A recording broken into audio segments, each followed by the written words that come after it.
Welcome to H today. కూటమి ప్రభుత్వం అధికారంలోకి వచ్చిన నాటి నుండి తెలుగు తమ్ముళ్ల ఆక్రమణలకు తెరలేపారు.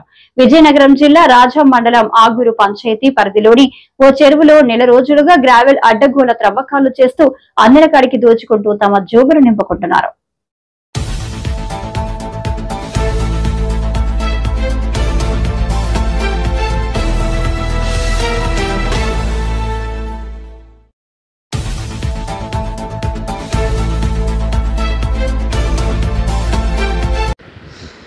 ఆగూరు గ్రామానికి చెందిన అధికార పార్టీ నాయకుడు తన స్నేహితులకు జేసీబీలు, ట్రాక్టర్లు ఉండటంతో విచ్చలవిడిగా చెరువులోని గ్రావెల్ను రాజా మండలంలో వివిధ అవసరాలకు యథేచ్ఛగా అమ్ముకొని సొమ్ము చేసుకుంటున్నారు.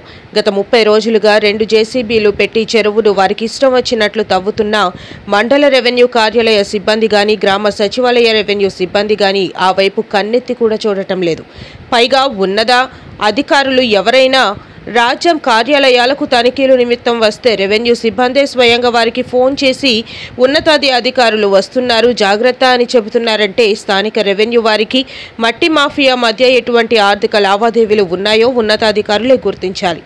ఆగూరు గ్రామానికి చెందిన అధికార పార్టీ నాయకుని యొక్క జేసీబీ ట్రాక్టర్లు కావడం, అలాగే రాజా మండలానికి చెందిన మరో కీలక నేత సమీప బంధువు యొక్క ట్రాక్టర్లు కావడంతో ఎటువంటి అనుమతులు లేకపోయినప్పటికీ పదుల సంఖ్యలో ట్రాక్టర్లు తిరుగుతూ వందల ట్రాక్టర్ల గ్రావెల్ అమ్ముకుంటూ యథేచ్ఛగా 3 పువ్వులు 6 కాయలుగా వారి వ్యాపారం కొనసాగిస్తున్నారు. అధికార పార్టీకి చెందిన నాయకుల వాహనాలు కావడంతో రెవెన్యూ సిబ్బంది మామూళ్ల మత్తులో మునుగుతూ చూసి చూడనట్లు వ్యవహరించడంతో మట్టి మాఫియాకు కాసుల వర్షం కురుస్తోంది.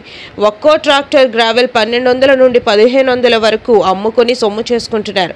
చెరువులో పడి బాలుడు మృతి, బట్టలు ఉతకడానికి వెళ్లి మహిళా మృతి అనే కథనాలు మనం చాలా వినే ఉంటారు. దీనికి కారణం చెరువులో జేసీబీలు పెట్టి అడ్డగోలుగా గ్రావెల్ కోసం 8 నుండి 10 అడుగుల లోతు గుమ్మలు తవ్వడం కారణంగా వర్షాకాలంలో చెరువులో నీరు నిండి లోతు తెలియక సామాన్య ప్రజల ప్రాణాలు పోతున్నాయి.